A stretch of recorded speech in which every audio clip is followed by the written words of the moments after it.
শয়তান আপনাকে মিথ্যা ভয় দেখাবে, ধোঁকা দেখাবে। শয়তান আপনাকে বলবে, তুমি এতেকাফে বসে গেলে তোমার বাকি সব চলবে কিভাবে, কত কাজ তোমার। আহা, এর চেয়ে বড় মিথ্যা কথা আল্লাহর জমিন আর কিচ্ছু নেই। পৃথিবীতে কারোর জন্য কোনো কিচ্ছু থেমে থাকে না, থাকবে না। একসময় যাকে মনে হতো এর কোনো বিকল্প নাই, তার বহু বিকল্প দেখা গেছে, তার চেয়ে বেটার বিকল্প দেখা গেছে। গেছে না, যায়নি? আপনি মনে করছেন আপনার প্রতিষ্ঠানের জন্য, ব্যবসার জন্য, ফ্যামিলির জন্য আপনি নির্বিকল্প। আপনার মতো হাজার লক্ষ বিকল্প আল্লাহ প্রস্তুত করে দিতে পারেন। আপনি থেকে যা করতে পারবেন, আপনি না থাকাতে তার চাইতে বেশি হতে পারে। এটা আমাদের চোখের সামনে অহরহ অগণিতবার হচ্ছে, আমরা দেখতে পাচ্ছি।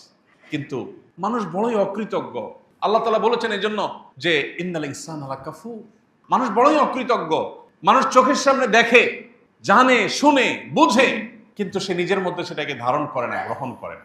চোখের সামনে আমরা দেখেছি বহু সন্তানের বাপ আছে, কিন্তু সন্তানের ভাগ্যে ভাত জোটেনি বা অমানুষ হয়ে গেছে। আবার বহু সন্তানের বাপ নাই, মারা গেছেন, কিন্তু সে সন্তান মানুষের মতো মানুষ হয়েছে। আছে না নজির?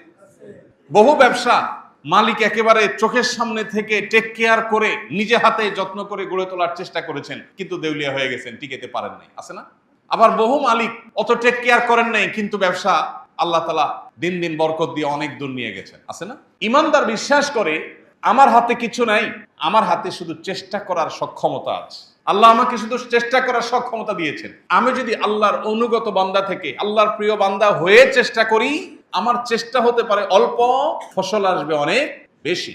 আর আল্লাহর অনুগত না হয়ে যদি আমি চেষ্টা করি, তাহলে সেক্ষেত্রে বাহ্যিক দৃষ্টিকোণ থেকে খোলা চোখে মনে হতে পারে অনেক কিছু অর্জন করেছি, আসলে ভেতরে ফাঁপা এবং ভেতরে কিচ্ছু থাকবে না, অন্তঃসার শূন্য। সে অর্জন কোনো মানে বহন করবে না।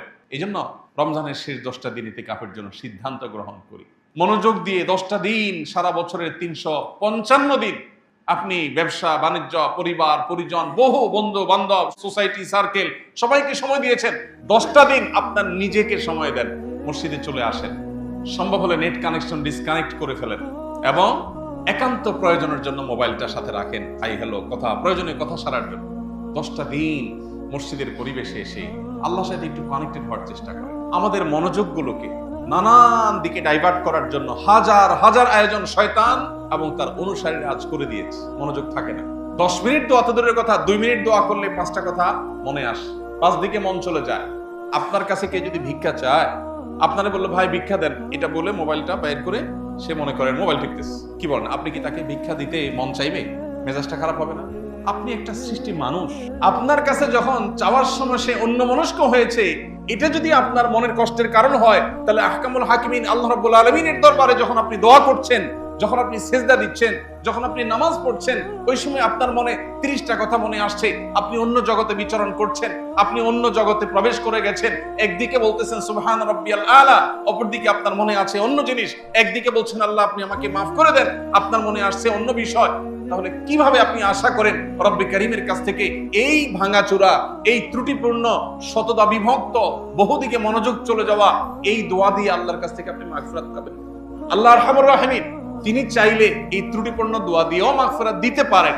তিনি চাইলে কেউ চাওয়া ছাড়াও তাকে মাফ করে দিতে পারেন, সেটা ভিন্ন বিষয়। কিন্তু দোয়ার তো একটা আদব আছে, দোয়ার তো একটা শিষ্টাচার আছে। এই যে মনোযোগ, এই মনোযোগ আজ সোনার হরিণ হয়ে গেছে।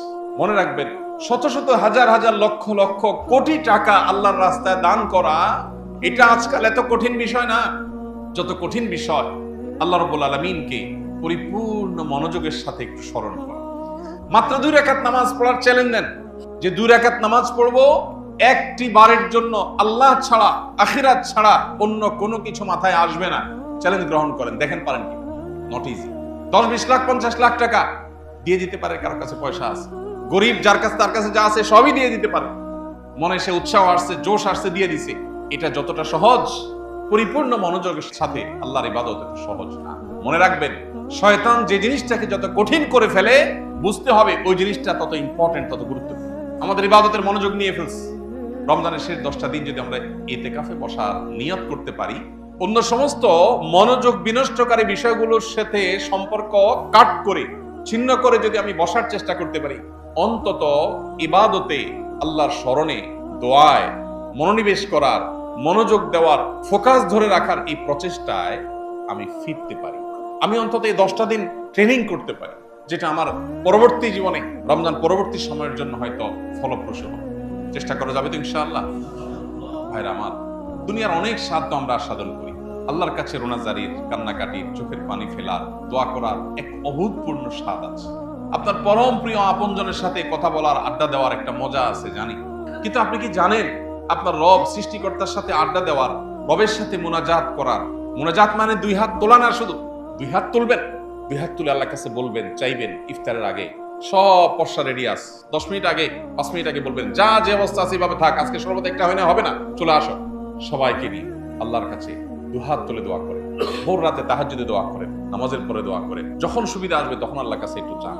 আল্লাহকে ডেকে ডেকে আপনি এক একটা গুনাহের কথা স্মরণ করে আল্লাহর কাছে মাপ চান। পৃথিবীর কোনো মানুষের কাছে কোনো অপরাধ স্বীকার করলে আপনার কখনো ভালো লাগবে না, আপনার অস্বস্তি লাগবে।